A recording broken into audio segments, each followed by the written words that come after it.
अस्सलाम वालेकुम, this is Mohammad Kamran और आज का जो हमारा टॉपिक है वो है सोशल एक्सचेंज थियरीज। देखिए, सोशल एक्सचेंज थियरीज में जाने से पहले हमें सोशल एक्सचेंज को समझना होगा कि सोशल एक्सचेंज होती क्या है। Social exchange simply means give and take. आप किसी को कुछ देते हो और बदले में कुछ लेते हो, ठीक है। So in sociology this kind of relation is called reciprocity. इसको हम बोलते हैं रेसिप्रोसिटी। अच्छा, जो सोशल एक्सचेंज थियरी के साथ रिलेटेड थियरिस्ट हैं उनमें से सबसे फेमस लीडिंग थियरिस्ट जो है उसका नाम है जॉर्ज होमन, और दूसरा जो है वो पीटर ब्ला है, तीसरा जो है वो रिचर्ड एमर्सन है, ठीक है। अगर सिंपल एग्जाम्पल में सोशल एक्सचेंज की लूँ तो simply I am delivering the lecture and you are commenting on my lecture, ठीक है। So this is a kind of social exchange, ठीक है। आप बदले में कुछ कर रहे हो, ठीक है। तो अगर इसमें हम उसकी डिफिनीशन की बात कर ले, सोशल एक्सचेंज थियरी की जो डिफिनीशन है, so it's a social behaviour. ये सोशल एक्सचेंज जो है इसको सोशल बिहेवियर का नाम दिया गया। ये सोशल बिहेवियर है in the interaction of two parties. Two persons होते हैं, टू पार्टीज होते हैं उसमें से, that implement cost and benefit to determine risk and benefits. मतलब रिलेशन में कॉस्ट एंड बेनिफिट्स को देखा जाता है। इंसान बहुत ज़्यादा कॉन्शियस होता है, कैलकुलेबल, मतलब उसमें कैलकुलेबिलिटी की वो करेक्टरिस्टिक्स मौजूद होती हैं। मतलब वो देखता है कि कितना जो रिलेशन है मेरा, जो मैं बना रहा हूँ, उसमें मेरे लिए कितना रिस्क है, कितना फ़ायदा है, कितना नुकसान है। तो उनको देखकर जो है वो रिलेशन जो है वो बनाया जाता है। तो अगर हम सोशल एक्सचेंज की बात करें डेली लाइफ में, डेली इंटरेक्शन में, तो हम देखते हैं कि जिस सोशल एक्सचेंज की तरफ हम जा रहे हैं, क्या उसमें हमारा कोई फ़ायदा है और फ़ायदा कितना है हमारा उसमें से। तो उनके बुनियाद पर जो है वो सोशल एक्सचेंज रिलेशंस जो है वो बनते हैं। Social exchange is social process, ठीक है। तो social exchange doesn't only mean economic exchange, मतलब मैं मटेरियल कुछ चीज़ें कुछ किसी को देता हूँ और वो बदले में मैं कुछ मटेरियल लेता हूँ। सिर्फ ऐसा नहीं है, बल्कि नॉन मटेरियल चीज़ें भी हैं। फॉर एग्जाम्पल, मैं किसी की हेल्प करता हूँ और बदले में वो मेरी इज्जत करता है, so that is also the exchange, ठीक है। तो एक्सचेंज का मतलब हम बहुत से कंटेक्स्ट्स में ले सकते हैं। We can not it limited to the economic exchange, ठीक है। तो इसमें से हमारे पास जो है वो बहुत सारे जो है non economic forms of exchange आ जाते हैं, ठीक।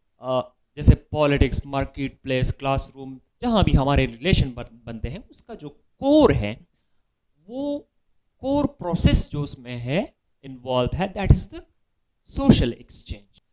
और जो सोशल एक्सचेंज रिलेशन होता है, it must be oriented to an end, मतलब आखिर में उसको कोई रिजल्ट मिलेगा, ठीक है, कोई रिवॉर्ड मिलेगा। On the basis of that social exchange relations जो है वो कायम होते हैं, ठीक है। लोग जो होते हैं उस ताल्लुक को तरजीह देते हैं जिसमें उनको बहुत ज़्यादा फ़ायदा हो, ठीक है। इनमें से सबसे लीडिंग सोशियोलॉजिस्ट सोशल एक्सचेंज से जो रिलेटेड है, that is the George human.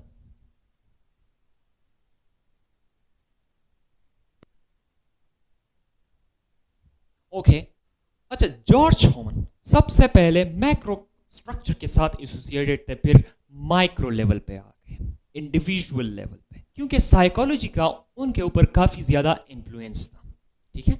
तो वो कहता है कि the elementary form of social behaviour can be understand through the psychological motives. George Homan के मुताबिक थियरी जो होती है वो तब तक थियरी नहीं होती जब तक उसमें कुछ प्रोपोजिशंस ना हो। So what is proposition? Proposition क्या होता है?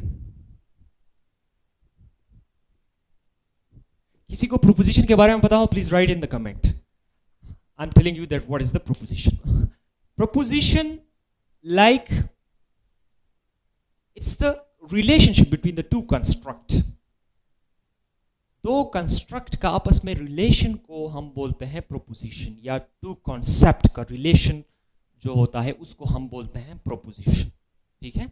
तो उनका मानना है कि एक थ्योरी तब तक थ्योरी नहीं होती जब उसमें प्रोपोजिशन नहीं होता। बात समझ में आ रही है? असल में जॉर्ज होमन जो है वो टेलकट पायरसन या एमाइल डरहाइम की थियरीज जो है उसको रिजेक्ट नहीं करता, बल्कि वो उस पर ये क्रिटिसिज्म ज़रूर करता है कि इसमें मतलब कुछ खास प्रोपोजिशंस होने चाहिए, इसमें प्रोपोजिशंस की कमी है जो कि कॉन्सेप्ट्स को एक्सप्लेन करे, उसके रिलेशन को बयान करे।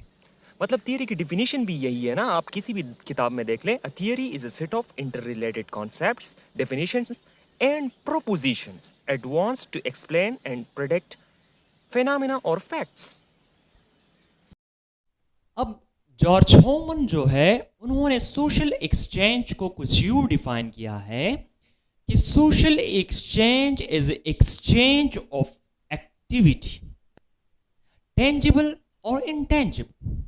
ठीक है, मतलब ये एक ऐसी एक्सचेंज एक्टिविटी है, एक्सचेंज रिलेशन है जिसमें हम जो है एक्सचेंज करते हैं टेंजिबल और इनटेंजिबल थिंग्स। मतलब इनटेंजिबल मीन्स के आप जो है वो आपके घर कोई लोग जो है वो शादी पे आए ना, तो आपका भी ये फिर वो बनता है कि आप भी जाएं वहाँ, उनकी अगर वहाँ कोई शादी वगैरह हो तो फिर आप भी वहाँ जाएं। ठीक है, तो ये it's a kind of social exchange.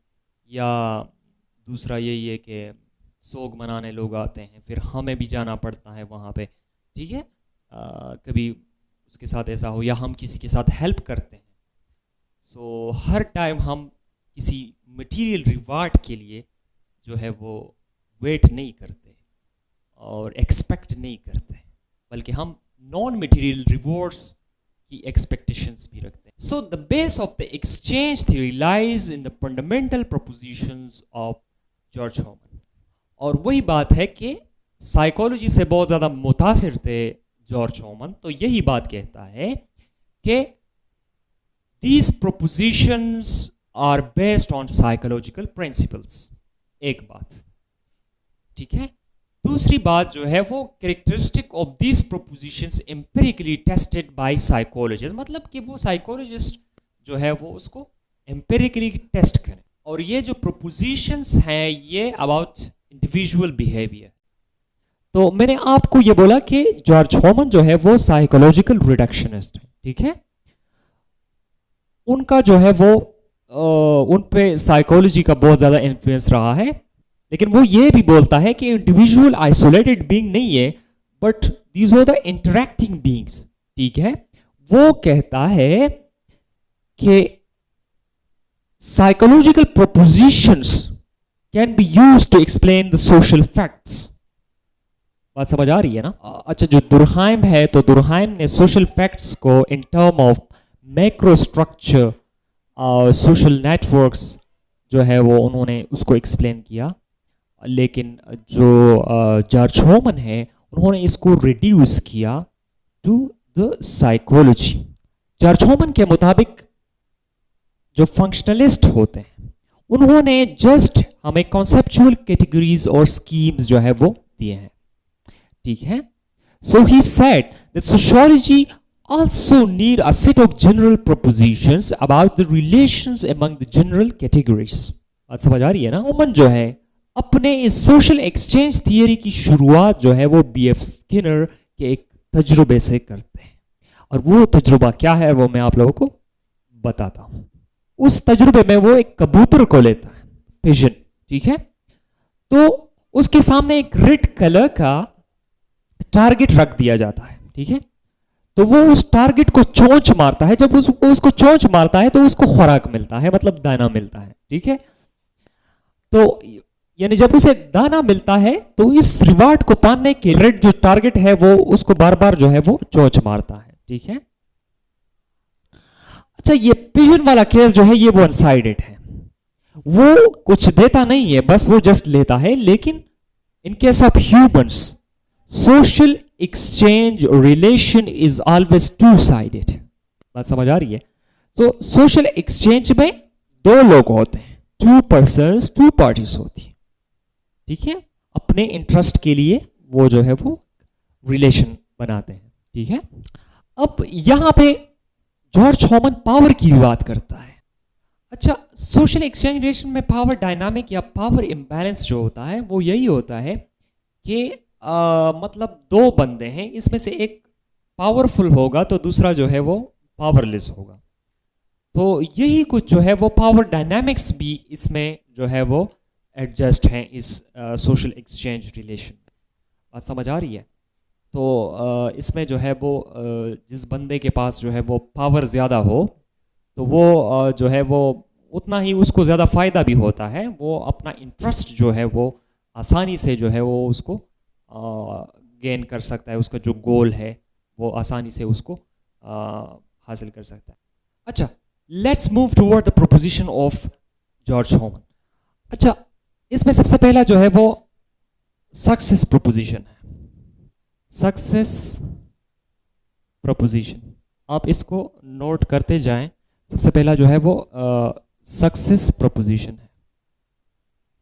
तो सक्सेस प्रोपोजिशन जो है इसमें यह होता है कि एक बंदा जो है वो एक पर्टिकुलर एक्शन करता है, तो वो जितना वो उसको करता है उसको रिवार्ड मिलता है उस एक्शन का, ठीक है। तो वो पर्सन जो है वो फिर रिपीट करता है उसी एक्शन को, क्योंकि उसको रिवार्ड मिल रहा है, तो वो बार बार वो एक्शन करता है, ठीक है। लेकिन इसमें से एक बात ये भी है कि एक बंदे को जब बार बार वही रिवॉर्ड मिलता है बार बार, तो वो टेकन फॉर ग्रांटेड में चला जाता है, आई मीन कि फिर वो उससे बोर हो जाता है। तो इसमें थोड़ी सी इरेगुलरिटी होनी चाहिए कि वो फिर वो इस एक्शन को दोहराए और उसको जो है वो एक अलग तरह का रिवॉर्ड मिले। थोड़ा सा मतलब चेंजेस होनी चाहिए इसमें, थोड़ी सी इरेगुलरिटी होनी चाहिए इसमें।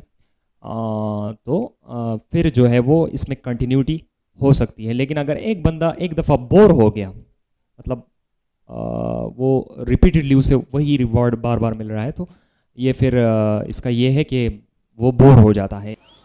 तो फिर इस बोरियत में वो उस बिहेवियर को फिर रिपीट नहीं करता, वो उसको छोड़ देता है। दूसरा जो है वो स्टिमुलस प्रोपोजिशन है। स्टिमुलस प्रोपोजिशन, तो स्टिमुलस प्रोपोजिशन की अगर हम बात करें तो इसमें यह है कि एक बंदे को पास्ट में उसके एक्शन पे उसे रिवॉर्ड मिला हो, जो भी एक्शन उन्होंने किया हो, ठीक है, तो उसको रिवॉर्ड मिला हो, ठीक है, जो भी मतलब उसका बिहेवियर है उसके बेस्ट पे उनको रिवॉर्ड मिला हो, तो वो फिर वही जो बिहेवियर है, ठीक है, वो उसको रिपीट करता है, उस प्रीवियस बिहेवियर को वो रिपीट करता है। मैं आपको मिसाल देता हूं। एक बंदा है, तारीकी में वो एक पूल पर उन्होंने कभी मछली पकड़ी थी तारीकी में, ठीक है, तो वो कहेगा कि ये जगह और ये वक्त मेरे लिए बहुत ज़्यादा लकी है, तो वो उस बिहेवियर को रिपीट करता है, ठीक है। फिर इसके बाद है डिप्रिवेशन सेटिएशन प्रोपोजिशन। डिप्रिवेशन सेटिएशन प्रोपोजिशन, तो इसका यह है कि एक बंदे को बार बार फायदे से जी भर जाना, दिल भर जाना, ठीक है, तो क्योंकि जितना ज्यादा वो रिवार्ड पाता है उतना ज्यादा वो रिवार्ड उसके लिए वैल्यूएबल नहीं रहता। बात समझ रहे हैं ना, कि आपको एक चीज बार बार मिल रही है तो फिर वो उसकी कीमत ही गिर जाती है। बात समझ में आ रही है ना?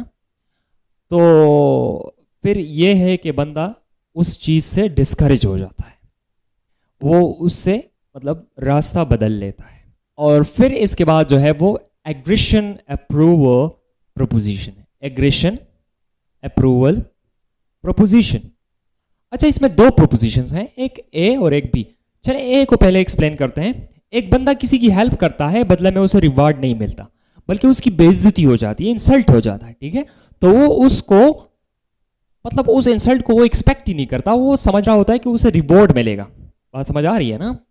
तो वो खुद गुस्सा हो जाता है, एंग्री हो जाता है, ठीक है, तो बदले में वो उस बंदे की इंसल्ट करता है। तो ऐसे जो है वो फिर प्रॉब्लम्स क्रिएट होते हैं ना, सोशल एक्सचेंज रिलेशन में बहुत सारे प्रॉब्लम्स जो है वो क्रिएट हो जाते हैं। अब बी ये है कि एक बंदा वो डर रहा है कि मैं ये एक्शन करूंगा तो ऐसा ना हो कि मुझे पनिशमेंट मिले या रिवॉर्ड मिले। रिवॉर्ड ना मिले, अगर पनिशमेंट मिले तो फिर ये एक मसला है ना। तो अगर उसको उसके एक्सपेक्टेशन से भी बढ़कर एक रिवॉर्ड मिले उसके उस एक्शन पर, तो फिर वो उस बिहेवियर को बहुत ही ज्यादा वैल्यूएबल समझता है। ठीक है, बात समझ आ रही है ना?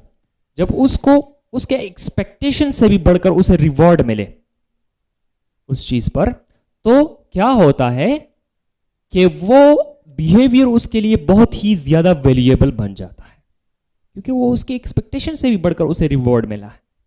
फिर इसके बाद जो है वो है रैशनैलिटी प्रोपोजिशन।